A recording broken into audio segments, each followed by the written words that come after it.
ஆமென். நேற்றைய நாளினுடைய தொடர்ச்சி தான் எசேக்கியேல் தீர்க்க தரிசன புஸ்தகம் 7ஆம் அதிகாரத்தை இந்த நாளில் நாம் தியானிக்கலாம்.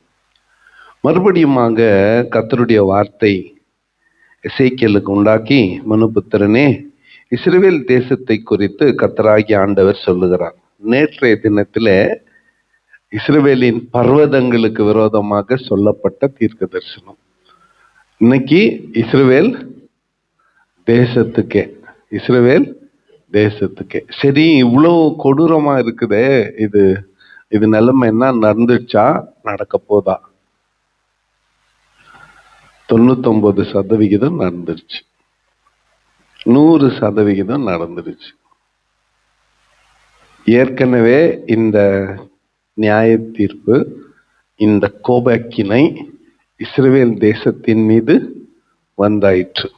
ஒரு முறைக்கு 2 முறை, 2 முறைக்கு 3 முறை வந்தாயிற்று. எசேக்கியேலுக்கு பிறகு வந்தாயிற்று. எத்தனை பேருக்கு அக்டோபர் 7ஆம் தேதி ஞாபகத்தில் இருக்கிறது? அக்டோபர் 7 நம்ம கூட கூடார பண்டிகை கடைசி நாள் எத்தனை பேருக்கு ஞாபகம் இருக்கு?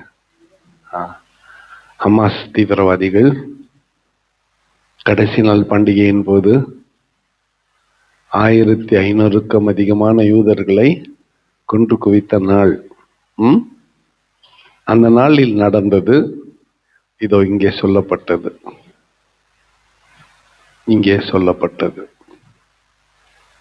ரிப்பீட்டேஷன். அவங்களுக்கு சொல்லப்பட்ட காரியத்தை ரிப்பீட்டா நடந்து கொண்டு இருக்கிறதை நாம் பார்க்கிறோம். முதலாவதாக, மனுபுத்திரனே, இஸ்ரவேல் தேசத்தை குறித்து கர்த்தராகிய ஆண்டவர் சொல்லுகிறது என்னவென்றால், முடிவு வருகிறது. தேசத்தின் 4 முனைகளின் மேலும் முடிவு வருகிறது. இப்போதே உன்மேல் முடிவு வருகிறது. நான் என் கோபத்தை உன்மேல் வருவித்து உன் வழிகளுக்கு தக்கதாக உன்னை நியாயம் தீர்த்து உன் எல்லா அருவருப்புகளின் பலனையும் உன்மேல் வர பண்ணுவேன். என் கண் உன்னை தப்ப விடாது. நான் இறங்காமலும் உன் வழிகளுக்கு தக்கதை உன்மேல் வர பண்ணுவேன். உன் அருவருப்புகளுக்கு தக்கது உன் நடுவில் வந்திருக்கும். அப்பொழுது நான் கர்த்தர் என்று அறிந்து கொள்வீர்கள். இது அப்பொழுது நான் கர்த்தர் என்று அறிந்து கொள்வீர்கள்னு இந்த ஒரே அதிகாரத்துல ரிப்பீட்டடா வருகிறதை நாம் பார்க்கிறோம். நான் கர்த்தர் என்று அறிந்து கொள்வீர்கள். உன் மேல வரக்கூடிய நியாய தீர்ப்பு என்னால் வருகிறது என்பதை அறிந்து கொள்வீர்கள் என்று கர்த்தர் சொல்லுகிறார். ஹிஸ்டாரிக்கலா இந்த தீர்க்க தரிசனம் நிறைவேறிடுச்சு. இவங்க அடிமை தனத்திலிருந்து வந்த பிறகு பாபிலோனியர்கள் இஸ்ரவேலை முறியடித்து தேவாலயத்தை அக்கினியினால் சுட்டெரித்து அதை அழித்து போட்டு மதில் சுவர்களை இடித்து விட்டு தரைமட்டமாக்கி விட்டார்கள். இஸ்ரவேலர்கள் உள்ளே இருந்தவர்கள் மாண்டு போனார்கள், பட்டயத்தினால் மாண்டு போனார்கள். தப்பித்தவர்கள் உலகமெங்கிலும் சிதறுண்டு போனார்கள். அப்படி சிதறு போனவங்க தான் ரஷ்யாவில், உக்ரைனில், போலண்டில், ஐரோப்பா முழுவதும் போய் தங்கிவிட்டார்கள். இந்தியாவில் கூட குழுவாய் சிலர் வந்து கேரளாவில் தங்கிவிட்டார்கள். முன்னாலேயே சாலமோன் நாட்களிலேயே என்ன இருந்திருக்கிறது?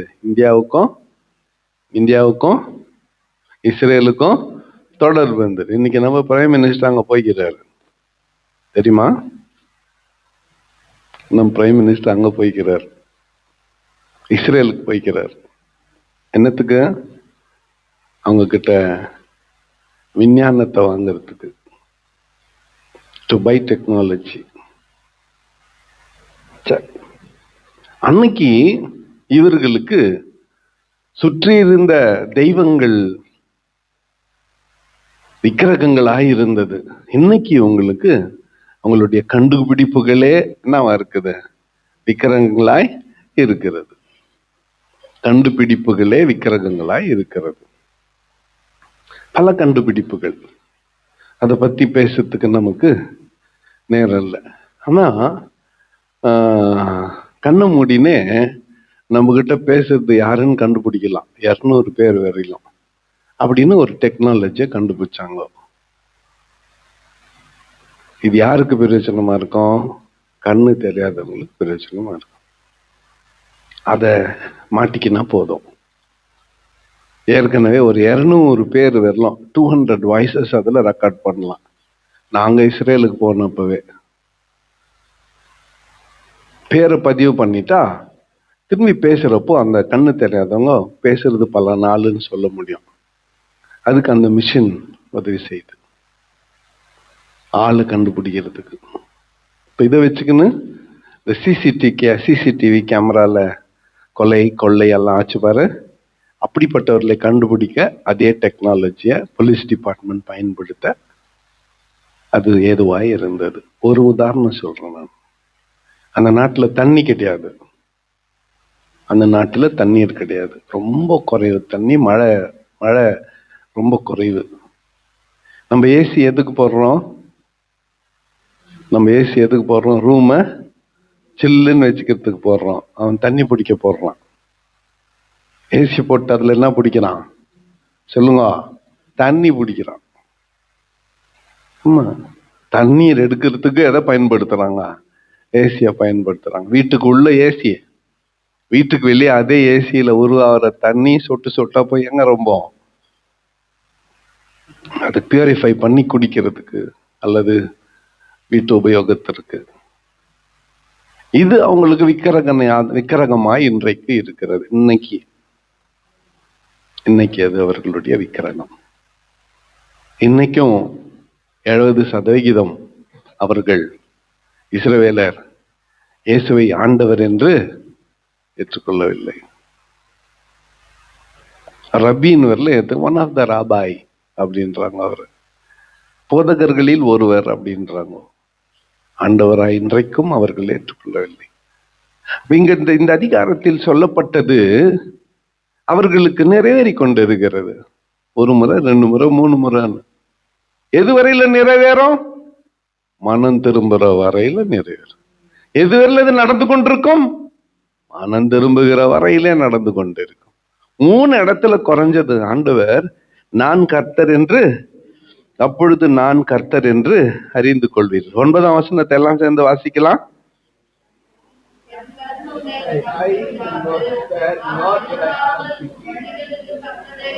I will repay you according to your ways, and your abominations will be in your midst. Then you shall know that I am the Lord of Israel. அப்பொழுது அடிக்கிறவராகிய நான் கர்த்தர் என்று. அப்போ அடிக்கிறது யாரு? சத்தமா அடிக்கிறது யாரு? 2வது, அடிக்கிறவராகிய நான் கர்த்தர் என்று அறிந்து கொள்வீர்கள். 27ஆம் வசனத்தின் கடைசி பகுதி வாசிக்கலாம். அப்பொழுது நான் கர்த்தர் என்று அறிந்து கொள்வீர்கள். அப்பொழுது நான் கர்த்தர் என்று. 27 எல்லாரும் சேர்ந்து வாசிக்கலாம். ராஜா துக்கித்து கொண்டிருப்பான், பிரபுவை திகில் மூடிக்கொள்ளும், தேசத்தின் ஜனங்கள் கைகள் தளர்ந்து போகும். நான் அவர்கள் வழிகளின்படியே அவர்களுக்கு செய்து, அவர்கள் நியாயங்களின்படியே அவர்களை நியாயம் தீர்ப்பேன். அப்பொழுது நான் கர்த்தர் என்று அறிந்து கொள்வார்கள். அல்லேலூயா. 26ஆம் வசனத்துக்கு வரும் பொழுது, விக்கினத்தின் மேல் விக்கினம் வரும், துர்ச்செய்தியின் மேல் துர்ச்செய்தி பிறக்கும். அப்பொழுது தீர்க்கதரிசனிடத்திலே தரிசனம் தேடுவார்கள், கிடைக்காது. ஆனாலும் ஆசாரியரிடத்திலே வேதமும் மூப்பரிடத்திலே ஆலோசனையும் இராமல் ஒழிந்து போகும். ஆசாரியர்கிட்ட வேதம் இருக்காது, மூப்பர்கிட்ட வசனம் இருக்காது, கர்த்தருடைய வார்த்தை இருக்காது, ஆலோசனை இருக்காது, ஒழிந்து போ. தீர்க்கதரிசி உதவ மாட்டான், ஆசாரியன் உதவ மாட்டான், மூப்பர் உதவ மாட்டான். காரணம் என்னன்னா, அடிக்கிறது நானு கர்த்தர் சொல்லுகிறேன். அப்போ இவ்வளோ கஷ்டம் இருக்குதே, இவ்வளோ வெளியில இருக்கிறவர்கள், வயல்ல வேலை செய்து கொண்டிருக்கிறவர்கள் பட்டயத்தால் சாவான். பட்டணத்துக்குள்ளே இருக்கிறவன் பஞ்சத்தால் சாவான். நியாய தீர்ப்பு ஒருமித்து உன் தேசத்தின் மீது வரும், இஸ்ரவேலின் மீது வரும் அப்படின்னு சொல்லப்பட்டிருக்கே. ஐயோ, எப்படின்னா இது நடந்து முடிஞ்சிருச்சு. இப்ப நாம இத ஒரு நினைவு கூறுதலாக புரிந்து கொள்ள வேண்டும். என்ன அது? எது வரையில இந்த தீங்கு நடக்கும்? எது வரையில நடக்கும்? மனம் திரும்புற வரையில நடக்கும். இப்ப கூட முடிஞ்சிச்சா, இது நிறைவேறிச்சா? இதுன்னா இல்ல. அவங்க முழுசா ஆண்டவரை சொந்த இரட்சகரா ஏற்றுக்கொள்ளுகிற வரையில இது நடந்து கொண்டே இருக்கும். பாபிலோனியர்கள் நடத்தி காட்டினார்கள், அசீரியர்கள் நடத்தி காட்டினார்கள், அமாஸ் நடத்தி காட்டினார். இன்னும் 2வது வருகையில ரஷ்யா, ஈரான், நார்த் கொரியா இவர்கள் எல்லாம் ஒன்று சேர்ந்து இஸ்ரேலுக்கு விரோதமாய் வருவார்கள். அப்பொழுது இன்னொரு முறை பெரிய சங்காரம் ஏற்படும். எதுவரையில ஏற்படும்? இயேசுவை சொந்த இரட்சகராய் ஏற்றுக்கொண்டு தங்களுடைய விக்கிரக ஆராதனையிலிருந்து இவர்கள் வெளிப்பட்டு, அவர்களுடைய அருவருப்புகளிலிருந்து அவர் நீக்கப்பட்டு, அவர்கள் மனஸ்தாபப்பட்டு ஆண்டவரிடத்துல திரும்புகிற வரையிலே இது நடந்து கொண்டே இருக்கும். ஹல்லேலூயா. இந்த ஹமாஸ் தீவிரவாதிகள் இஸ்ரவேலை தாக்கின போது வேதத்தை நன்கறிந்த வேத ஆசிரியர்கள் சொன்னாங்க. என்ன சொன்னாங்க? எசேக்கியேல் தீர்க்க தரிசனத்துல இந்த இஸ்ரவேலுக்கு விரோதமாய் சொல்லப்பட்ட தீர்க்க தரிசனம் நிறைவேறினது என்று சொன்னார்கள். அது எந்த அதிகாரம்னாக்கா, இன்னைக்கு நாம படிச்ச இந்த 7ஆம் அதிகாரம். இது அவர்களுக்கு நடந்தது. ஹிஸ்டரி ரிப்பீட் ஆயினே இருக்குது. சரி, இதுல நமக்கு என்ன பாடம்? நமக்கு கூட இதே தான். நம்ம மனம் திரும்பி ஆண்டவரிடத்துல சேருகிற வரையில நமக்கு பிரச்சனை தான், உபத்திரவம் தான், கஷ்டம்தான், வேதனை தான், பாடுகள் தான். எல்லாத்தையும் விட்டுட்டு ஆண்டவர்கிட்ட நெருங்குவோமாகில் இவைகள் எல்லாவற்றிலிருந்தும் நாம் விடுதலை ஆக்கப்படுவோம். சரி, இதுல தப்பித்துக் கொள்றதுக்கு வழின்னா ஒரே வழி, இயேசுவின் இடத்துல விசுவாசம் வைப்பது. ஒரே வழி, இயேசுவை சொந்த இரட்சகராய் ஏற்றுக்கொள்வது. ஒரே வழி, பரிசுத்தமாய் வாழ்வது. ஒரே வழி, அவரை பற்றி கொள்வது. யாரை பற்றி கொள்வது? சொல்லுங்க, இயேசுவை. இது ஒண்ணுதான் வழி. இந்த தீங்கிலிருந்து தப்பித்துக் கொள்ள என்ன வழி? இயேசுவை சொந்த இரட்சகராய் ஏற்றுக்கொண்டு அவருடைய வழியிலே நடப்பதுதான். சரி, இவர்களுக்கு வழிகாட்டுதல் ஒருவர் இருக்கிறார். சும்மா ஃபோர் டெஸ்டுக்காக தொடரும் போடுறதுக்கு முன்னால நாளைக்கு நடக்கிறது ஒரு சீன் போட்டு காட்டுறாங்கல்ல, அந்த மாதிரி 8ஆம் அதிகாரம் 1, 2 வசனங்கள் மட்டும் படிங்க. இவர்களுக்கும் வழி பிறக்கிறது. 6ஆம் வருஷத்து 6ஆம் மாதம் 5ஆம் தேதியிலே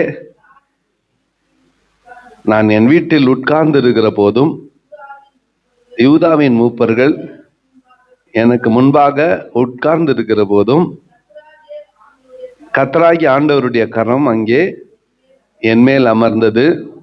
அப்பொழுது இதோ அக்கினி சாயலாய் தோன்றுகிற ஒருவரை கண்டேன்.